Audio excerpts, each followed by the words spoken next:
एक अनजान व्यक्ति, एक अनोखी मुलाकात। किसी ने क्या खूब कहा है, good things happen when you meet strangers. यानी अनजान लोगों से मिलकर अक्सर अच्छा होता है। ये बड़ी ही अनोखी बात है कि कई बार बिल्कुल अनदेखे अनजाने लोगों से हमारी किस्मत के तार जुड़े होते हैं और पहली बार मिलने पर भी ऐसे लोगों से बेहद आत्मीय संबंध बन जाते हैं। नमस्कार, मैं हूं पल्लवी और बात हो रही है रॉबिन शर्मा की लिखी किताब द 5 AM क्लब के बारे में। आइए जानते हैं कि क्या हुआ जब तीन अजनबी एक ऐसी जगह पर मिले जहां से तीनों के भाग्य बदलने वाले थे। उस महिला उद्यमी ने सबसे झूठ कहा था जब वो बोली कि उस सभागार में आने का उनका कारण सिर्फ इतना है कि वो मंत्रमुग्ध कर देने वाले इस वक्ता को केवल एक बार सुनना और परखना चाहती थी कि क्या वाकई में उनकी बातों में वो प्रभाव और जादू है जैसा लोग बताते हैं।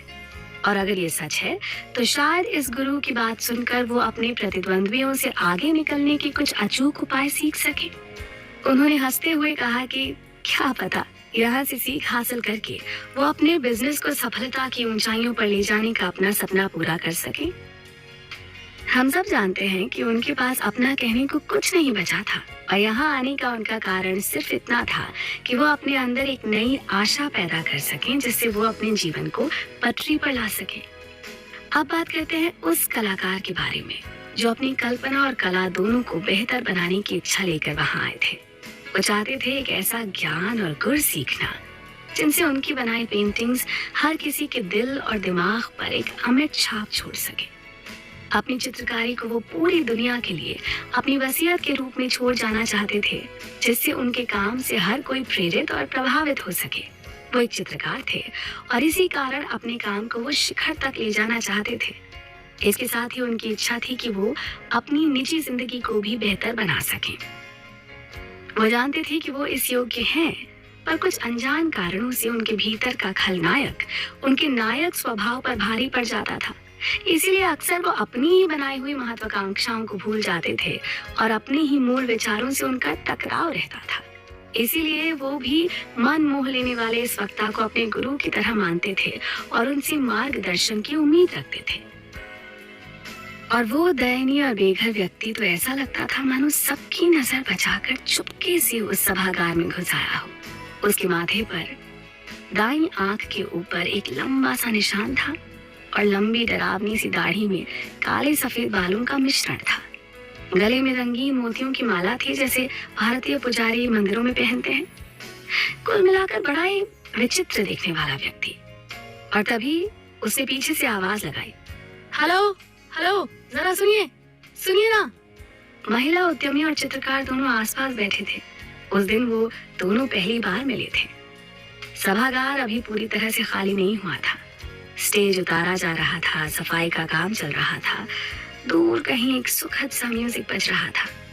तभी इस आवाज को सुनकर दोनों ने एक साथ मुड़कर पीछे देखा। रंग उड़े हुए पुराने कपड़े, चेहरा मानो हफ्तों से धोया नहीं गया हो, बढ़े हुए बाल, बढ़ी हुई दाढ़ी। उस आदमी को देखकर साफ लगता था मानो वो वर्षों से सड़क पर बिना घर बार के गरीबी और बदहाली का जीवन बिता रहा हो। पर उसकी आवाज में एक अलग ही रौब दाब वाला आधिकारिक भाव था। उसकी आंखों में जंगल के राजा जैसा आत्मविश्वास और हैरान कर देने वाली चमक थी।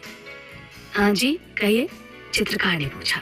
वो बेघर आदमी कुर्सियों की कतारों के बीच से जगह बनाता हुआ आगे आया और फुसफुसा कर बोला, क्या लगता है गुरु टपक गया?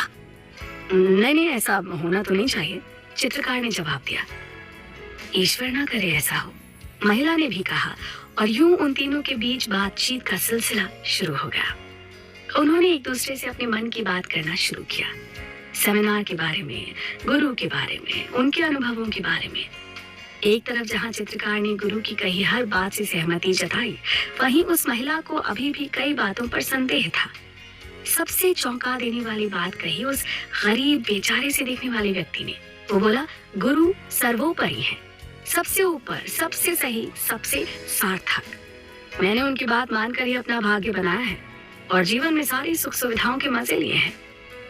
ज्यादातर लोग चाहते हैं कि उनके साथ अभूतपूर्व चीजें हों, लेकिन उन्होंने मुझे सिखाया कि असाधारण कलाकार अपने लिए असाधारण जीवन खुद बनाते हैं और सबसे बड़ी बात यह है कि उन्होंने न केवल मुझे सपने पूरे करने के लिए एक गुप्त ज्ञान दिया, बल्कि उन्होंने मुझे उस जानकारी को अंजाम तक पहुंचाना भी सिखाया।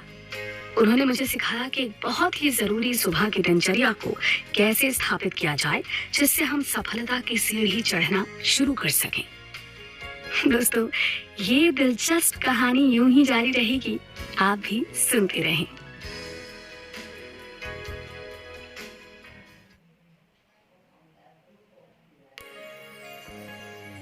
सुबह का सम्मान करें। नमस्कार दोस्तों, बात हो रही है रॉबिन शर्मा की विश्व विख्यात किताब द 5 AM क्लब के बारे में। ये कहानी 3 ऐसे अनजान लोगों से संबंध रखती है जिनका आपस में कोई तालमेल नहीं था,